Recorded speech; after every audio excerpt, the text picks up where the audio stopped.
ಇತ್ತೀಚಿನ ದಿನಗಳಲ್ಲಿ ಗಂಡ ಹೆಂಡತಿಯರ ಜಗಳ ಹೆಚ್ಚಾಗ್ತಾ ಅದು ಡಿವೋರ್ಸ್ನಲ್ಲಿ ಅಂತ್ಯವಾಗ್ತಾ ಇರೋದು ತುಂಬಾನೇ ಸಾಮಾನ್ಯ ಆಗಿದೆ. ಆದ್ರೆ ಈ ಸ್ಟೋರಿ ಸ್ವಲ್ಪ ಡಿಫ್ರೆಂಟ್ ಆಗಿನೇ ಇದೆ. ಗಂಡ ಹೆಂಡತಿ ಇಬ್ರು ಒಬ್ಬರಿಗೊಬ್ರು ಆರೋಪ ಮಾಡ್ಕೊಳ್ತಿದ್ದಾರೆ. ಇನ್ನು ಗಂಡ ಹೆಂಡತಿ ಜಗಳದಲ್ಲಿ ಕೂಸು ಬಡವಾಯ್ತು ಅನ್ನೋ ರೀತಿಯಲ್ಲಿ ಇವರಿಬ್ಬರ ಜಗಳದಲ್ಲಿ 6 ವರ್ಷದ ಮಗು ಪರದಾಡುವಂತಾಗಿದೆ.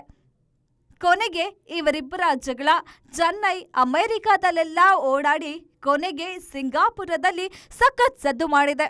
ಈ ವ್ಯಕ್ತಿಯ ಹೆಸರು ಪ್ರಸನ್ನ ಶಂಕರ್. ಅಮೆರಿಕಾದಲ್ಲಿ ರಿಪ್ಪಲಿಂಗ್ ಎಂಬ ಕಂಪನಿಯನ್ನ ಕಟ್ಟಿ ಬೆಳೆಸಿದ್ದಾರೆ. ಬರೋಬ್ಬರಿ $10 ಬಿಲಿಯನ್ ಮೌಲ್ಯದ ಈ ಕಂಪನಿಯ ಸಹ ಸಂಸ್ಥಾಪಕ ಕೂಡ ಹೌದು. ಪ್ರಸನ್ನ ಕಳೆದ 10 ವರ್ಷದ ಹಿಂದೆ ದಿವ್ಯಶ್ರೀ ಅವರನ್ನ ಮದುವೆಯಾಗಿದ್ದ. ಗಂಡ ಹೆಂಡತಿಯರ 10 ವರ್ಷದ ದಾಂಪತ್ಯ ಜೀವನಕ್ಕೆ ಸುಂದರವಾದ 6 ವರ್ಷದ ಮಗು ಸಾಕ್ಷಿಯಾಗಿದೆ. ಆದ್ರೆ ಈಗ ಪ್ರಸನ್ನ ಶಂಕರ್ ಹಾಗೂ ದಿವ್ಯಶ್ರೀ ಅವರ 10 ವರ್ಷದ ದಾಂಪತ್ಯ ಜೀವನ ಮುರಿದು ಬಿದ್ದಿದೆ. ಇನ್ನು ಪ್ರಸನ್ನ ಕುಮಾರ್ ತನ್ನ ಹೆಂಡತಿ ಮೇಲೆ ಏನಂತ ಆರೋಪ ಮಾಡ್ತಾ ಇದ್ದಾರೆ ಅಂತ ನೋಡೋದಾದ್ರೆ, ತನ್ನ ಹೆಂಡತಿ ತನಗೆ ಮೋಸ ಮಾಡಿ ಪರಪುರುಷನ ಮೋಹಕ್ಕೆ ಸಿಲುಕಿದ್ದಾಳೆ ಅಂತ ಹೇಳಿದ್ದಾರೆ. ಇನ್ನು ಇದಕ್ಕೆ ಸಂಬಂಧಪಟ್ಟ ದಾಖಲೆಗಳನ್ನ ಕೂಡ ಹಂಚಿಕೊಂಡಿದ್ದಾರೆ.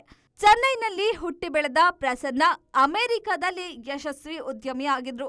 ಆದ್ರೆ ಪತ್ನಿ ದಿವ್ಯಶ್ರೀ ಅನೂಪ್ ಎಂಬಾತನ ಜೊತೆ ಅಕ್ರಮ ಸಂಬಂಧ ಹೊಂದಿದ್ದಾರಂತೆ. ಈ ಸತ್ಯ ಅನೂಪನ ಪತ್ನಿಯಿಂದಲೇ ಪ್ರಸನ್ನಗೆ ಗೊತ್ತಾಗಿದೆ. ಹೀಗಾಗಿ ದಿವ್ಯಶ್ರೀಯಿಂದ ಡಿವೋರ್ಸ್ ಪಡೆಯಲು ಪ್ರಸನ್ನ ಭಾರತದ ಕೋರ್ಟ್ನಲ್ಲಿ ಅರ್ಜಿ ಹಾಕಿದ್ದಾರೆ. ಇನ್ನು ಪ್ರಸನ್ನ ಡಿವೋರ್ಸ್ಗಾಗಿ ಭಾರತದಲ್ಲಿ ಅರ್ಜಿ ಹಾಕಿದ್ರೆ ಅತ್ತ ದಿವ್ಯಶ್ರೀ ಪತಿ ವಿರುದ್ಧ ಸಿಂಗಾಪುರ್ ಕೋರ್ಟ್ನಲ್ಲಿ ಕೇಸನ್ನ ದಾಖಲಿಸಿದ್ದಾರೆ.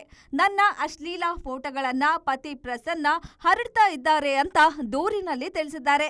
ಈ ದೂರಿನ ಬಗ್ಗೆ ತನಿಖೆ ನಡೆಸಿದ ಸಿಂಗಾಪುರ ಪೊಲೀಸರು ಪ್ರಸನ್ನ ಅವರಿಗೆ ಕ್ಲೀನ್ ಚಿಟ್ ಅನ್ನ ಕೊಟ್ಟಿದೆ.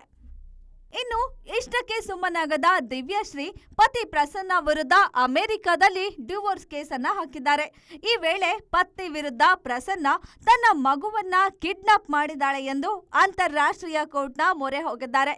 ಅಂತಾರಾಷ್ಟ್ರೀಯ ಕೋರ್ಟ್ 6 ವರ್ಷದ ಮಗನನ್ನ ಪತಿ ಪ್ರಸನ್ನ ವಶಕ್ಕೆ ನೀಡಿ ಆದೇಶ ನೀಡಿದೆ. ಕೊನೆಗೆ ಇಬ್ಬರ ನಡುವೆ ರಾಜಿ ಸಂಧಾನ ನಡೆಸಿ ಪತಿ ಪ್ರಸನ್ನ ಪತ್ನಿ ದಿವ್ಯಶ್ರೀಗೆ 9 ಕೋಟಿ ಹಣ ನೀಡಿ ಡಿವೋರ್ಸ್ ಪಡೆಯೋ ಒಪ್ಪಂದ ಆಯಿತು. ಮಗನನ್ನ ಇಬ್ಬರ ಜೊತೆಗೂ ಅಂದ್ರೆ 50 ದಿನಗಳ ಆಧಾರದ ಮೇಲೆ ಇರಿಸಿಕೊಳ್ಳುವಂತೆ ಆದೇಶ ನೀಡಿದೆ. ಗ್ಯಾರಂಟಿ ನ್ಯೂಸ್, ಸುದ್ದಿ ಖಚಿತ, ನ್ಯಾಯ ನಿಶ್ಚಿತ.